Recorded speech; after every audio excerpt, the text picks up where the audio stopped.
बिस्मिल्लाहिर्रहमानिर्रहीम। दोस्तों एक नई वीडियो के साथ आपकी खिदमत में हाजिर हूँ। दोस्तों स्टेट बैंक ऑफ पाकिस्तान की जानिब से बहुत बड़ी खुशखबरी आ चुकी है। ऐसे तमाम पाकिस्तानी जिन्होंने मेरा पाकिस्तान मेरा घर स्कीम के तहत कर्जे के लिए अप्लाई किया था, अब मेरा पाकिस्तान मेरा घर स्कीम को दोबारा से ओपन कर दिया गया है। अब 3 तरह के लोग जो है मेरा पाकिस्तान मेरा घर स्कीम के तहत कर्जा ले सकते हैं। पाकिस्तान के तमाम बैंक 3 तरह के लोगों को कर्जा फराहम करेंगे। इस वीडियो के अंदर मैं आपको डिटेल के साथ बताऊंगा ये कौन से 3 तरह के लोग हैं जो कि मेरा पाकिस्तान मेरा घर स्कीम के तहत कर्जा ले सकती हैं। तो चलते हैं वीडियो की तफसील में। सबसे पहले नंबर पर दोस्तों आप एक चीज नोट कर लें, 25 जुलाई 2022 को एक सर्कुलर जारी किया गया था स्टेट बैंक ऑफ पाकिस्तान की जानिब से गवर्नमेंट मार्कअप सब्सिडाइज की मेरा पाकिस्तान मेरा घर स्कीम के मुतालिक। और यहाँ पे इन्होंने डिटेल के साथ बताया था कि कौन से 3 तरह के लोग जो है मेरा पाकिस्तान मेरा घर स्कीम के तहत कर्जा ले सकते हैं। तो सबसे पहले नंबर पे मैं आपको बताता चलूँ, जो लोगों ने मेरा पाकिस्तान मेरा घर स्कीम के तहत अप्लाई कर लिया था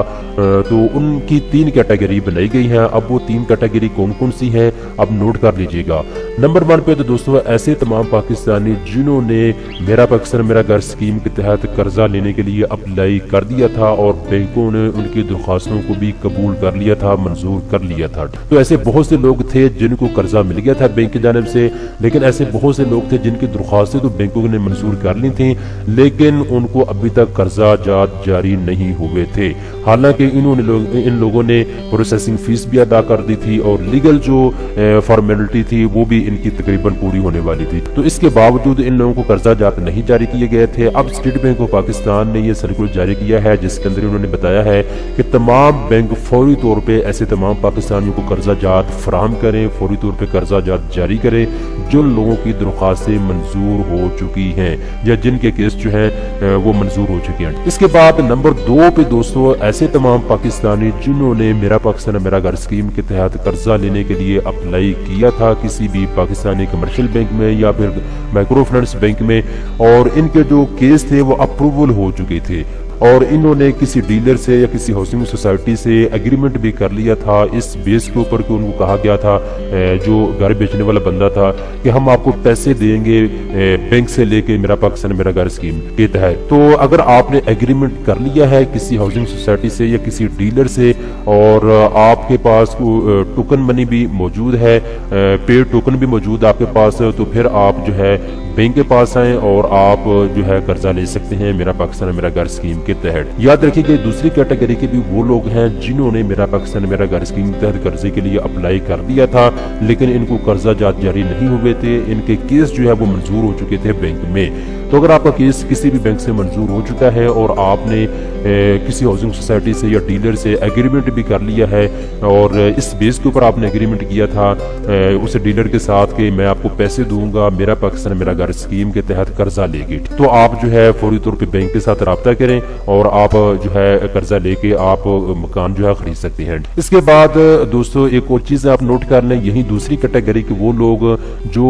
डीलर के साथ अगर आपने एग्रीमेंट किया है या किसी हाउसिंग सोसाइटी के साथ और आपने प्रॉपर्टी के कागजात जो है वो हासिल कर लिए हैं। अगर आपने प्रॉपर्टी के कागजात मकान बेचने वाले से ले लिए हैं और आपने एग्रीमेंट भी कर लिया है, अभी सिर्फ आपने पैसे देने हैं, तो आप बैंक के साथ राब्ता करके ये पैसे ले सकती हैं मेरा पाकिस्तान मेरा घर स्कीम के तहत। इसके बाद नंबर 3 पे दोस्तों ऐसे तमाम पाकिस्तानी जिन्होंने नेफ्दा के प्रोजेक्ट में अप्लाई किया था,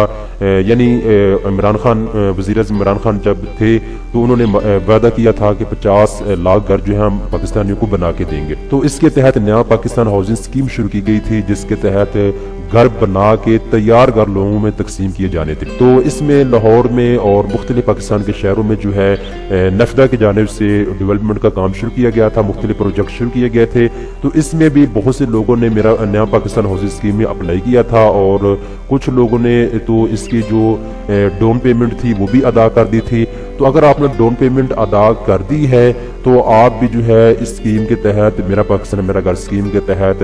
बैंक से कर्जा जात हासिल कर सकते हैं। मैं दोबारा फिर रिपीट कर देता हूं, जिन लोगों ने नाम पाकिस्तान हाउसिंग स्कीम में दरख्वास्त जमा करवाई थी और उनकी दरख्वास्त मंजूर हो गई थी, अगर आपने डाउन पेमेंट भी अदा कर दी है तो आप मेरा पाकिस्तान मेरा घर स्कीम के तहत पाकिस्तान के किसी भी बैंक से कर्जा हासिल कर सकते हैं। तो ये 3 तरह के लोग हैं जिनको स्टेट बैंक ऑफ पाकिस्तान ने तमाम बैंकों को हिदायत जारी कर दी है कि इन 3 तरह के लोगों को फौरी तौर पे कर्जा जात जारी कर दिए जाएं। इसके बाद खुशखबरी खुशखबरी उन लोगों के लिए भी है जिन्होंने अभी तक मेरा पाकिस्तान मेरा घर स्कीम में अप्लाई ही नहीं किया था। तो इसके लिए स्टेट बैंक ऑफ पाकिस्तान ने यहाँ पे कहा है कि स्टेट बैंक ऑफ पाकिस्तान जो मेरा पाकिस्तान मेरा घर स्कीम को स्टेट बैंक ऑफ पाकिस्तान ने रुकवा दिया था, तो अभी इस मेरा पाकिस्तान मेरा घर स्कीम को जो है रिव्यू किया जा रहा है, इसके मुख्तलिफ पहलुओं का जायजा लिया जा रहा है। अभी कुछ ही महीनों के बाद या कुछ ही दिनों के बाद अभी अंदाजा नहीं लगाया जा सकता, इस स्कीम को दोबारा शुरू कर दिया जाएगा मेरा पाकिस्तान मेरा घर स्कीम को। तो इसके लिए आपने तैयार रहना है, किसी भी वक्त state bank of Pakistan advisory जारी कर सकता है और मेरा पाकिस्तान मेरा घर स्कीम की जो रजिस्ट्रेशन है इसको ओपन किया जा सकता है। अभी फिलहाल इतना ही इन्होंने कहा है कि इस स्कीम के मुख्तलिफ पहलुओं का जायजा लिया जा रहा है, इसको रिव्यू किया जा रहा है और हो सकता है आने वाले कुछ ही महीनों के बाद इसकी जो रजिस्ट्रेशन है उसको शुरू कर दिया जाए। इसका लिंक मैं नीचे डिस्क्रिप्शन के अंदर दे दूंगा। जो लोग डिटेल के साथ पढ़ना चाहते हैं इस सर्कुलर को, तो वो नीचे डिस्क्रिप्शन के अंदर लिंक मौजूद है, आप उसको ओपन करके यहाँ की तमाम तर तफसीलात खुद भी पढ़ सकते हैं।